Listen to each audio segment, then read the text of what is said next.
All right.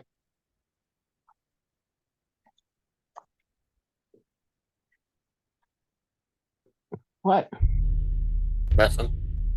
Welcome to the Rebel Alliance Briefing Room Podcast. We are here to podcast about anything and everything Star Wars with you. Please visit our website where you can play current and past episodes. That's https://RABR KyleJohansson.us. That's RABR.KyleJohansson.us. On the left-hand side is a navigation menu. You can use this to learn how to load the Rebel Alliance Briefing Room podcast on your Android or Apple phone and tablet. And we have direct links to our podcast on Apple and Google Podcasts. Please participate by connecting to our social media, answering questions of the week, or submitting feedback directly from the site. Again, all of these are available at the Rebel Alliance Briefing Room website at RABR.KyleJohansson.us. And now, it's time to talk Star Wars. I'm John Johansson, and this is Andrew Scott Sutton. Say hello. Hello. Oh, that wasn't Andrew. Hello. Who's that? Crazy teenager. All right. He's 18. Oh, no, he's not yet. He's 18. I don't believe you. Yeah, he's 18. No, he's not an adult until he's 21. Oh. Okay. I don't know. I'll tell him that. Yeah, do that. All right, so let's start off here. So today we're reviewing Star Wars Andor Episode 11. One before the final. And it's called Daughters of Ferrix. So we're going to review that, talk about some non-existent feedback, and, recap and do our question of the week and all that stuff. I'm going to play this real short. Sure, I thought you get feedback with you just doing it alone. Yep. Take my ugly mug out of it. I get lots of feedback. Spoiler alert. Danger. Yeah, danger. So we're spoiling you. You should not listen to this if you're looking to avoid spoilers. Go away. Right? Yeah, go away. So again, this is season 1 of Andor, episode 11, Daughters of Ferrix. The episode aired on November 16th, 2022, and the episode was 46 minutes long. So it's time to grab your favorite beverage, pull up a chair, and join us in the Rebel Alliance briefing room. Woo! Yeah. So the episode starts out. We're in Narkina 5, and we see Cassian and this guy named Milishi hanging off a cliff. Oh, that was his name. Okay. Yeah, Milishi, and the only reason we know his name, I mean, they did say it in a previous episode or whatever, but he's also in Rogue One, so just remember that. This guy is one of the guys that goes to that planet that they blow up in Rogue One. Anyway, so what's his name? Yep. Yeah. So they're grabbing onto the cliff, and the guy's complaining. He says, "I can't hold on any longer. Do you hear me?" And Andor's like, "I hear you. I hear you. Do you hear me? I hear you. Do you, I?" And then, he keeps saying that I think. He says, "I think they're gone. I think they're gone now. I think they're leaving." And the guy says, "You said that already. I think they're gone now." So they go back and forth the same dialogue, and then finally the ship leaves, and we see them kind of struggling, still hanging on, and we immediately go to Ferrix, where we find out that Maarva has died. And that's a sad moment. Hold on. Hold on. Yeah, we need a moment of silence. Moment of silence. Okay. All right, that's good. All right. Yeah, good. So we see Brasso talking to B2MO, kind of trying to get him to understand that she's dead. She's not coming back. And the droid kind of understands, but not really. Doesn't quite understand that concept. And there's a lady there named Jezzy, who is part of the Daughters of Ferrix. Basically, a group of women that when someone's in need, they take care of those needs. Kind of a charity type of thing. So they take Maarva outside, and we see B2, kind of looking out the window, watching as they're taking the body off with a big ceremonial kind of looking thing, and we notice a Imperial spy across the street, I guess in a bar or a coffee shop or something like that. Coffee shop or something, yeah.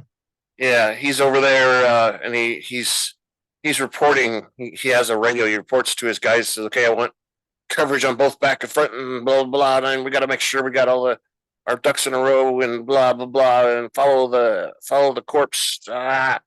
And then Cinta walks in because she's now employed at the coffee bar or whatever.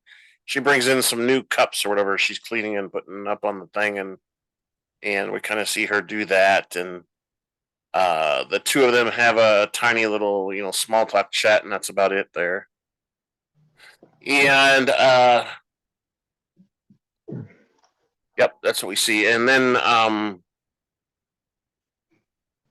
we go back to Narkina, whatever that planet that's got the prison on it, and Andor and Malishi are now not off the cliff. They're on the hills area with there's sand on the hills. I guess that's kind of weird, but they're watching a group of natives, local people to the planet, and they see that they have a quad jumper craft that they can possibly steal and get off the planet with.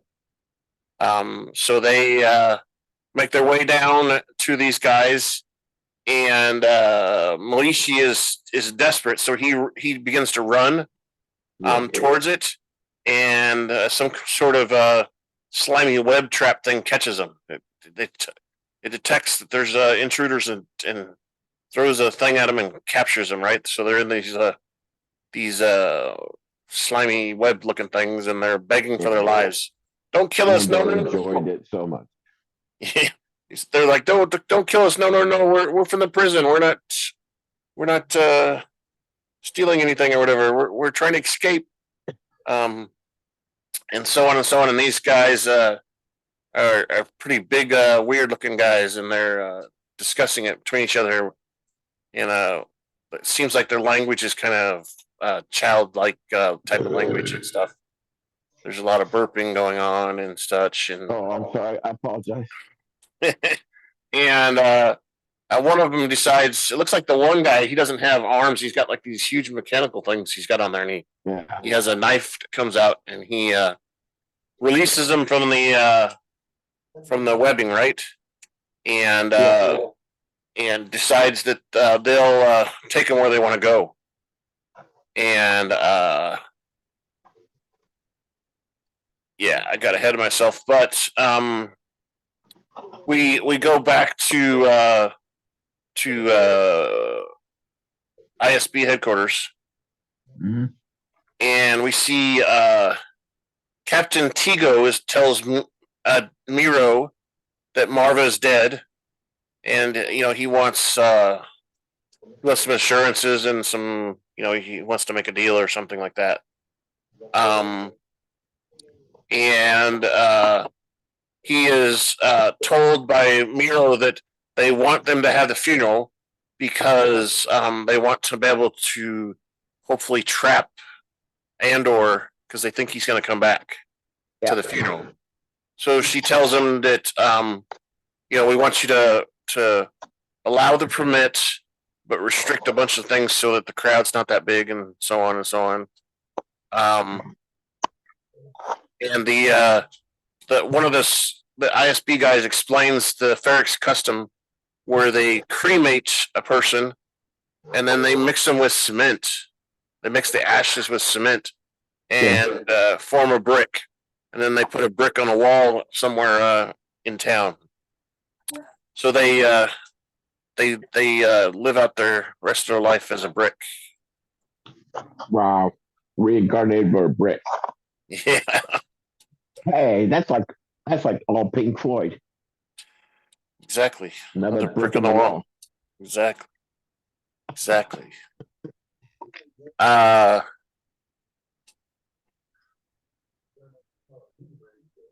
And so they back on Narkina 5, the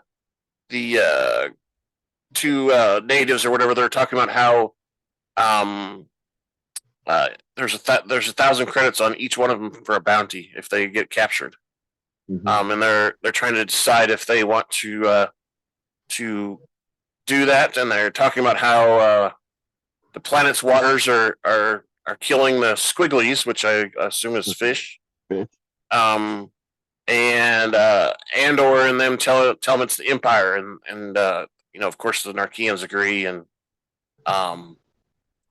they want to collect the bounty, but they're sympathetic because the Empire is destroying everything, so they're going to let them escape with them, and like I said, take off somewhere. So they go for Niamos, which is that planet that Andor got captured on, the resort kind of beach planet.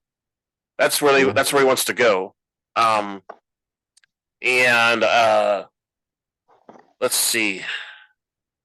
So we get back on Coruscant. We see Val go to Lutheran's shop, and she's standing out there. They're closed, but she's standing out there hoping that someone will notice her and let her in. And the assistant, what's her name, Keela, lets her in, and Keela's not very happy that Val's there because that's not proper protocol. They're supposed to be keeping apart and not associating with each other. And Val says she's leaving Coruscant tomorrow, and that she has some news for Luthen. And of course, it's about Andor's mother dying, and that there's going to be a funeral, and the rumor is Andor's going to show up for the funeral, right? Yep. So back on Ferrix, they sit there and they walk around the shop talking in code. Yeah, they kind of talk in code a little bit. Tired listens, I guess. I don't know. Yeah, so just in case somebody was listening. So we go back on Ferrix, and Cinta and that ISB spy see Brasso coming back into the Maarvas apartment or whatever you want to call it, and he's talking to B2 again.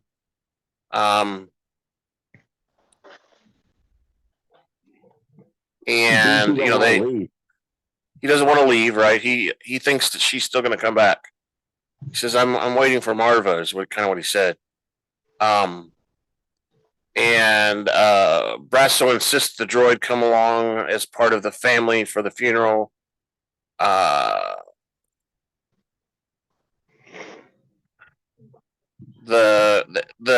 ISB guy calls somebody the big target, which is probably Andor. They're thinking that he's going to arrive as soon as possible. And then we switch to Bix being interrogated. They take her to a room. She's like standing there in her little room she's in, kind of staring at a pole or whatever, a pillar in the room, and they take her out to interrogate her some more. And this guy's name's Corey and Tigo's the other guy that's there, and they question her about Anton Krieger, the guy that we heard about in the previous episode that Luthen's basically going to sacrifice because the ISB is that's the ship that they disabled and allowed to be captured or something like that. And they ask if this Krieger guy is the one who she introduced to Andor, Cassian Andor, and she gets warned that if she doesn't cooperate, Dr. Gorsh is coming back again. And Bix is silent, but she begins to cry. Basically, right? She's crying because she knows they're gonna. She doesn't have anything to say, so she knows that they're gonna torture her again.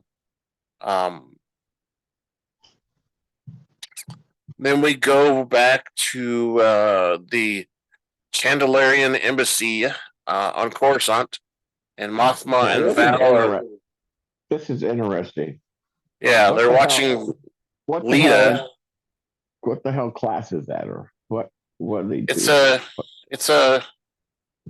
club no, it's a kind of a club, yes. But remember, I think you did this too when you were younger. But remember catechism in at church, or when you had to learn before you could actually participate in services, you had to learn some stuff. Yeah. I think this is something like that, but they call it a courtship ritual. So she's getting ready, to start dating. Basically, is what this is, and this is a club that's supposed to help out with that. And maybe I think our moms already decided who she could. Yeah, I think she's gonna.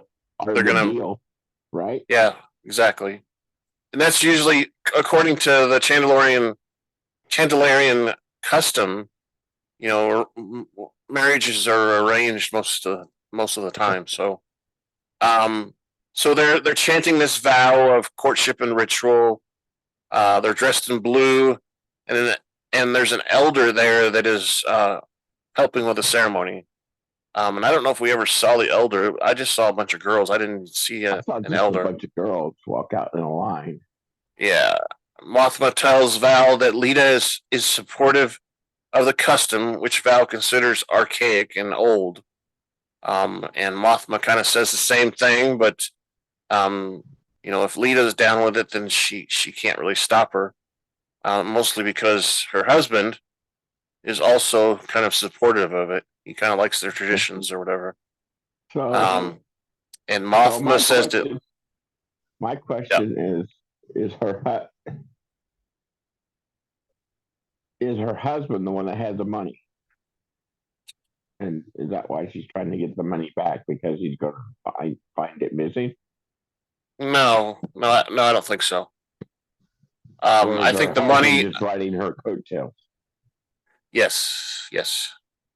He's just riding the coattails. He's out for the glory, right? All right. I think it's her family's fortune. Okay. He might have had some fortune, but I think she had more. Because she had to have money to run for senator and stuff like that. So, but it's the empire that she's worried about, because they're scrutinizing people's bank accounts so they can figure out who's paying for what. Who's paying for all this money towards the rebellion. That sounds familiar. Yeah. And we find out between conversations here between Mothma and Val that she was the one that was funding Luthen, and Val's like, "Oh, I didn't know you were doing all of that funding. That was all you." They set up multiple accounts to take care of it all, but there's one account that's not correct because it's 400,000 credits short. And her friend Tay Colney was supposed to be helping, and he's the one that warned her that the Empire was going to be checking the accounts, and she's been trying to get it fixed before they do, which hasn't happened yet. and that's why she made the deal with the gangster, right? Is to maybe settle that up so that and she's not very happy about that. I don't think. No, because I guess his son's going to marry her daughter. Yeah, and she also says that because of the Aldani mission, everything that all of her bank accounts are frozen. Yeah. And like I said, the credits and whatever, and Mothma tells Val that she has found a solution, and they are joined by Lita, who comes out of that ritual thing, like you said, and she talks to her aunt, and they have their little, all women-y moments or whatever you want to call it. Oh, you look so beautiful. Oh, you're beautiful. No, you're beautiful. Look at what you're wearing. Oh, look at your nails. She is kind of hot with those pigtails. Yeah, maybe a little bit, but they run out. Okay. She's like 15 years old, though.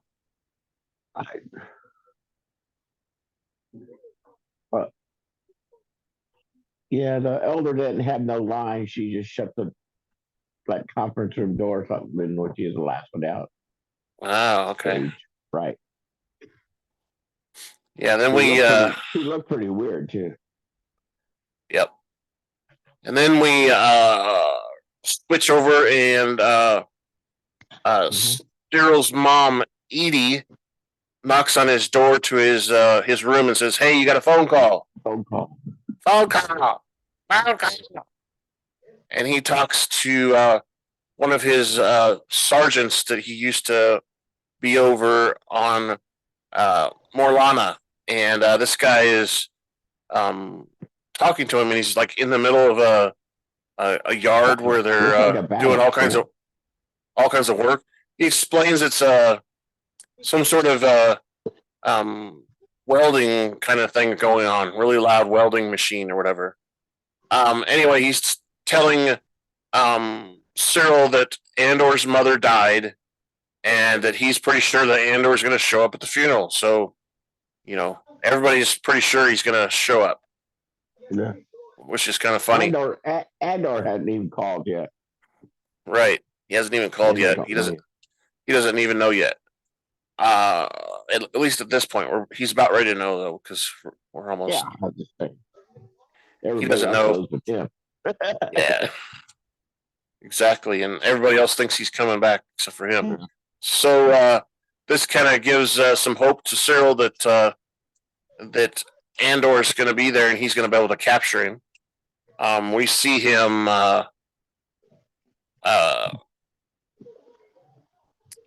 make some remarks about that, and then the transmission is terminated because too much interference or something like that. Yeah.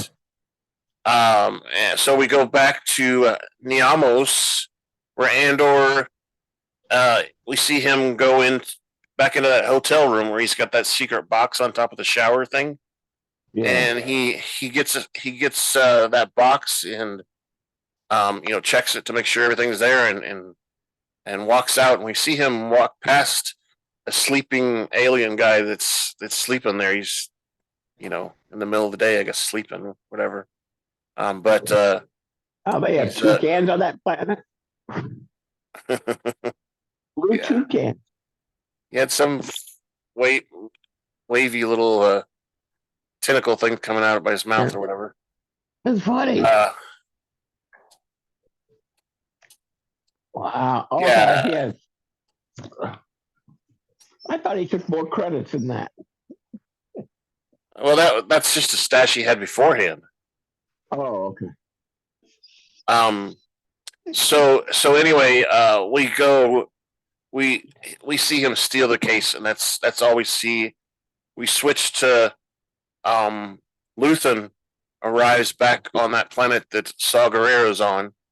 Yeah. And there's a guy they call Two Tubes because he's got two breathing tubes coming out of his face, I guess.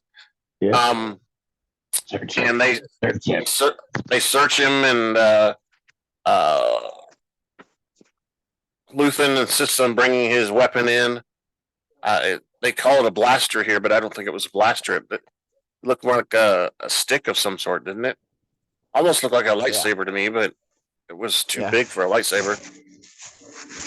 And so he goes in and talks to Saw, and finally tells Saw that,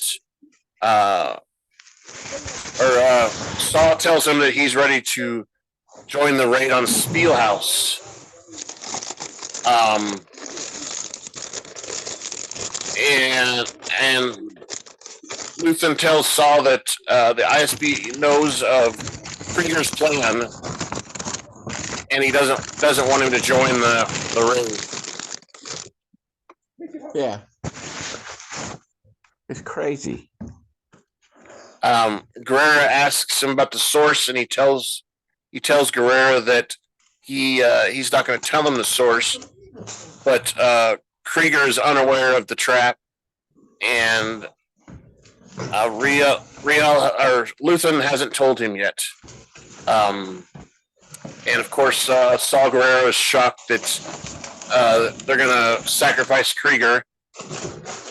And he asks if he's an ISB spy, and asks if he has a spy in his own midst. And that's when he kind of blames two tubes, as it calls him his spy, right? That's kind of funny. And there's a little, situation there. And Luthen finally explains to Saul that if he warns Krieger, it will mean throwing away a source that they've spent years cultivating in the ISB. And if Saul says, so he'll if he warns him, it'll ruin that. But if they keep him, it'll make the ISB all, they'll be all like, "Ooh, we're so good. We know what we're doing." And they'll likely kind of let things go once they capture Krieger. So he's worth the sacrifice. And eventually, after some thought, Saw agrees. And tells him that he's going to limit the supplies that he gives Krieger going forward, because he's going to get captured. And then they have some, philosophical discussions about who's making the most sacrifices, right? Is Saul doing the sacrifices, or is Luthen? And Luthen's like, "Oh, I've made the ultimate sacrifice," blah, blah, blah. Whatever. And then we go back to Coruscant, and we see Syril waiting for his mom to leave the apartment. He's hiding somewhere, so she can't see him. And then he goes back in and steals some stuff out of her safe. And you see when he closes the safe, did you see the light was flashing, basically showing that someone got into it? And then this is where we see Luthen contact Keela over the radio, and they're talking in code about negotiations and sales of objects and stuff and whatever. And basically he's telling her that about the meeting with Saul, and that they know what's going on and blah blah blah. And this is where we see Luthen unexpectedly terminates the transmission of their talking, because he's being approached by an Imperial patrol ship. And they ask Luthen, the patrol ship asks Luthen, the ship comes out of nowhere. Yeah, they call it a hullcraft. They ask him for identification, and Luthen tells the onboard droid that he needs an Alderaanian transponder ID, and then once the droid finds it, he transmits the identity to the crew, the Imperial patrol guys, and it's identified. The ID identifies the ship as a Cantwell class ancestor cruiser. And the captain of the Imperial Patrol orders the tractor beam to pull the whole craft in. He also orders the crew to prepare to board and get a boarding party ready. And this is when Luthen tells the droid to turn on one specific engine on the ship. So it looks like there's a problem with the engine, and he kind of delays it while he's trying to get the countermeasures to load up. Right, they're trying to power him up, and he launches some countermeasures at the back of the ship. And what these look like little fragments and little tiny bombs that go back and blow up the deflector shield or whatever you want to call that that's controlling the tractor beam. It's either tractor beam. Yeah, it has to be a tractor beam. It's that satellite dish thing. Yeah, that's what it is. And the captain is kind of shocked. He's like, "What? How did that kind of ship do that? What's going on?" So they dispatch some TIE fighters to go take care of him, and one of them is if you notice the one that had the you saw the one that had the two round parts in it. That was supposed to be the boarding party ship. They call that a TIE boarding craft. So they send him after him, and he shoots a couple of them down with just regular laser cannons or whatever, and I think one of them crashes or whatever, and then he turns on these these weird lightsaber looking cannons off the side. Yeah, those beams that come out the side. Yeah, that's like lightsaber tech or something like that. And he spins his ship to hit those things, and it destroys the TIE fighters. Butterfly air wing. Oh, I'm pretty sure that's lightsaber tech, but yeah. So then he's notified by the ship's droid that they're ready for hyperspace, so they immediately jump to hyperspace. Yeah. And I like that he has his cannon right on he can shoot with it right on his driving stick at the same time. Oh yeah, on the handle, yeah. Triggers. Oh my god. Oh yeah, I see what you're talking about. That comes off this. Oh yeah, that's cool shit. Yeah. Exactly. That's kind of weird. We've never seen anything like that before on a Darth Maul. Almost lightsaber. Two blades on each one side. Yeah. I forgot about that. All right. So then we get to the last scene here. And this is the scene where Andor contacts one of his friends back on Ferrix. Looks like he's in control. He's the guy I think that let him have the ships so he could get off the planet or whatever. And 30,000 credits or whatever. Yeah. And he tells he contacts me. Tells him to tell Maarva that he's okay, that he's doing well, and for her not to worry about it. And that's when this guy's name is Zanwan tells Andor that she died. And Andor kind of just stands there in silence and doesn't say anything, and he's shocked, I guess, or sad or whatever. And then he comes up and talks to this Mealish guy that he's with, and he says everything's okay.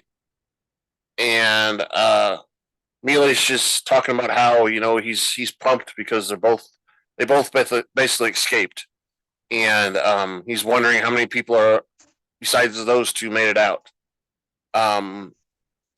And says that they need to split up to improve their chances of survival because two of them together will make it easier for him to be spotted and stuff. And Andor gives him one of the guns that he had in his whatever that locker thing that he stole. Yeah, and they shake hands and part ways, right? And that's pretty much it. We see Andor looking out over the ocean, crying, going to boo. And that's when the credits roll. So let's take a breath here. Run this. We are proud to welcome our latest sponsor, Juan's Cantina, where every first week of the month, standard galactic calendar, we celebrate what the ancients call Cinco de Mayo. Come join us at Juan's for the food, mariachi music, and 34 flavors of margaritas. Yeah, margaritas. Right next to the Hangar 94 of Maarvas Port. On day 2 of the week is Taco Tuesday. All tacos are half a credit each, but enjoy margaritas. Juan's Cantina also serves the galactically famous Dos Camarones Azul Cerveza. Whiskey from Kessel. Thank you again for our latest sponsor, Juan's Cantina. Yeah, get some beer and margaritas. Scott wants whiskey though. Or Mexican moonshine. Moonshine? Oh, okay. Yeah, I got some moonshine, Brent. No gin. I need No to get gin? some clear though. Okay. So this is what we're going to talk about. Feedback at KyleJohansson.us. Feedback, KyleJohansson.us. All right. So yes, we have a email address, feedback at KyleJohansson.us. That's feedback at KyleJohansson.us. Please send us any feedback you have on this episode. If you think that Scott's burps were in the exactly right place of the whole show. Hey, I add color to this thing. That's right. And, tell us, if you agree with some of our opinions or if you don't agree or if you have other opinions, any of that stuff. While we're talking about feedback, I'm going to kind of talk a minute about how our show is doing. So right now on Spotify, we have what they call listeners, 11 listeners that are repeat listeners, meaning they come back every week and listen. We have 11 who are doing that. We're number one in our market. We still have a problem with the Indian website. It hasn't updated for probably 3 weeks now. I've emailed those guys a couple times and I still haven't heard anything. So, but let's see where else on YouTube. There's been quite a few views of our stuff. I wouldn't say a lot, but we're averaging about 5 views per video. This last one way out, we have over 27 different views of the episode. So things are ticking up in a way. I also know that if I go and watch the video once and go back again, it counts as another view. So if I go and watch 5 minutes and then go back and watch 5 more minutes, that's 2 views that get counted. So could be some of that. So does it count? Can I leave it up in my cube but pause it, go and do something, come back, and I start it again? No. Oh, okay. It counts every time you visit it. So if you refresh or something or whatever, that's when it counts. But yes, it counts every time you go back as a new one, except for when you're pausing it, like you said. We still don't have any comments here. We did have someone actually send us a comment, but it wasn't really a real one. It was more of an advertisement. Someone was trying to sell us something to get more people. But otherwise we haven't got any comments on there. So yeah, please use those sites. YouTube. We have on the left hand side. We have a link on our website for comments, feedback, questions of the week, and then, like I said, on YouTube you can do comments too. So please fill those out. Speaking of question of the week, I put, is Cassian coming back to Ferrix for the funeral and possibly to pick up B2MEO? So what do you think about that, Scott? You think he's coming back, or you think he's smart enough to stay away? Eh? Say again. I dropped my earbud. Oh no! I said, do you think Cassian's going to come back for the funeral, or is he smart enough to stay away?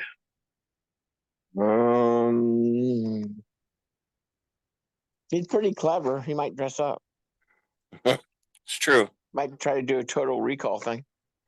So here's the choices I made on the poll that I created for this. So I said, yes, he has to return for Maarvas' funeral. Second choice is yes, he has to take care of B2MEO. Third one is no, he's smart enough to stay away. And the fourth choice is no, he got captured by Syril.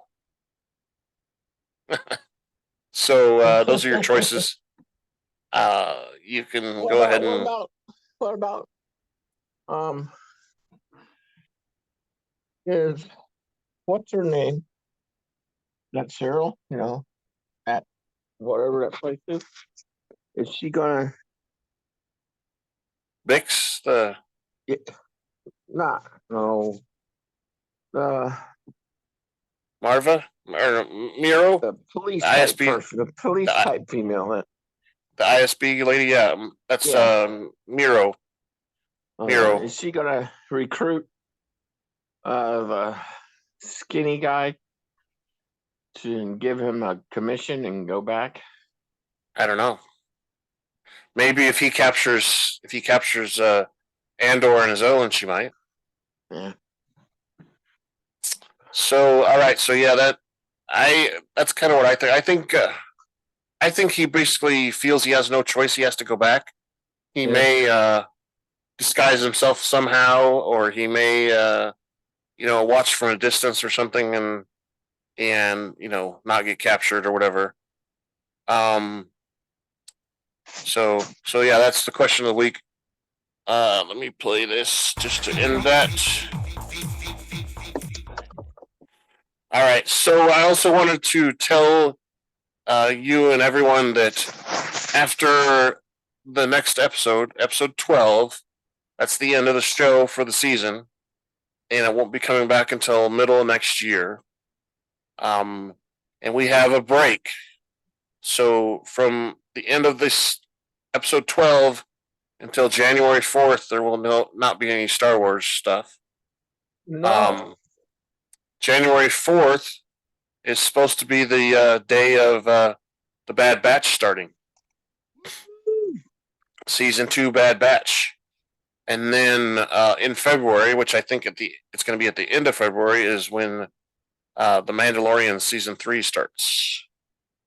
Oh, Bad Batch. Bad Batch, yeah. So Bad Batch. So I don't know. Scott and I can discuss later if we're going to do any podcasting over the holidays or not. But I know the holidays are busy for everybody, so we may not get very much podcasting done. But maybe we'll watch Rogue One again or something. I don't know. We might be able to squeeze in a holiday one together, maybe. Yeah, maybe. We'll have to figure something out to talk about, but yeah. We can do that. I've figured out how to make us both have two microphones at the same time. So that'll be helpful. Yeah, I think so. So, and both of them get into Zoom or get recorded into Zoom. So anyway, there's that. Anything else you got opinions about, Scott? You gotta want to talk about? No, Or should we get out of here? we're fine. But that, I thought how do you think it was a it's gonna, pretty I mean, good episode though, right? is this supposed to, you know, thinking it is, but is this supposed to set up uh for Rogue One? Or is Rogue One like 15 years down the road? Yeah, it's like 5 or 6 years down the road. But it's supposedly season 2. See, this season 1 is, I think it was supposed to be like a year's time frame, possibly. And season 2 is like 6 years time frame. Oh, okay. So it's supposed to, get us through some of the things that happened before Rogue One. To get him into Rogue One, Okay. because we're to believe in Rogue One that he's been, doing Yeah, the seems spy like thing he's been, forever. Going in and out of these places and stealing stuff and getting secrets and stuff for a while. Yeah, that's what we're led to believe. And from what we see here, it's only been a short while that he's been doing it, right? Mhm. And he's been doing it kind of for himself, not really Yeah, directly for the rebellion, right? right. Yeah, so hopefully we'll get to see that. And I think what's going to really happen is he is going to go back for the funeral, and I think Luthen's going to find him before anybody else does. They're going to watch, from a distance, they're going to watch the funeral, and he's going to have, his sad moment. But Luthen's going to take him off, and, he's going to meet Saw Gerrera or somebody. I don't know. Mhm. Actually, he probably doesn't meet Saw because in Rogue One, he didn't know who Saw Gerrera was. Yeah. So, who knows what he does? Is Luthen a Sith? I don't think so. I think Luthen's one of the founders of the rebellion. Okay. I personally think so in like Star Wars, we get a scene, it's one of the pictures I post on Twitter all the time. We get a scene where they're in the briefing room and they're watching that video of that weird thing where they're going to go down the Death Star path and blow it up or whatever. And it's all stick line figures and whatever. There's a guy there off to the right that's an old guy with a beard and stuff. And he's got the robes on. It looks like the robes that we saw Luthen when he was standing on that catwalk where there's no railings up real up high. It looks just like him. He almost looks like a Charleston Heston looking guy in Star Wars. And right there with him is Mothma. And then there's a couple other people up there too, but I think he's actually one of those guys. Okay. I don't know that for sure because they never say it. They never say it anywhere in Star Wars. We also see, like, I think it's Empire Strikes Back. They're they're on a ship and they have that round circular briefing room or whatever. Remember? And that's when they announced that Solo's a captain or a general of the General Solo. Yeah. Anyway, he makes a speech in Empire Strikes Back too, and he hands it off to a technician who has the 3D graphic of the Death Star floating above the table or whatever. But he gives a tiny speech right then too, and I swear I think it's Luthen. That guy's Luthen. But I could be wrong. Still got to watch it. I could be wrong. Right. Yep, that's a music song too, Scott. I could be wrong, or you could be right. All right, so remember, January 4th, the Bad Batch. and late February is when the Mandalorian comes back. Okay. You look like you froze. McFly. McFly. You there? All right. So let's go ahead and end this, Scott. What do you say? All right. Boop. Thank you for listening to the Rebel Alliance Briefing Room podcast. Please visit our website where you can play current and past episodes. That's https://RABR KyleJohansson.us. That's RABR dot KyleJohansson.us. On the left-hand side is a navigation menu. You can use this to learn how to load the Rebel Alliance Briefing Room podcast on your Android or Apple phone and tablet. And we have direct links to our podcast on Apple and Google Podcasts. Please participate by connecting to our social media, answering questions of the week, or submitting feedback directly from the site. Again, all of these are available at the Rebel Alliance Briefing Room website at RABR.KyleJohansson.us. This podcast in no way is approved, sponsored, or owned by Lucasfilms Ltd., Disney, Disney Plus, or any of its subsidiaries. All opinions are solely owned by Kyle and or Scott, and in no way express the views or opinions of their past or present employers.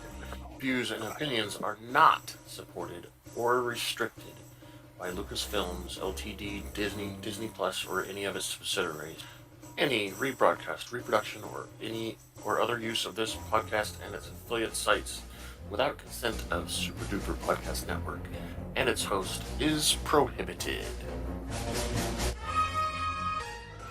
I am Kyle Johansson, and this is Andrew Scott Sutton. Say goodbye now. Goodbye. Bye now. Have fun. Goodbye. Have a good week. Bye.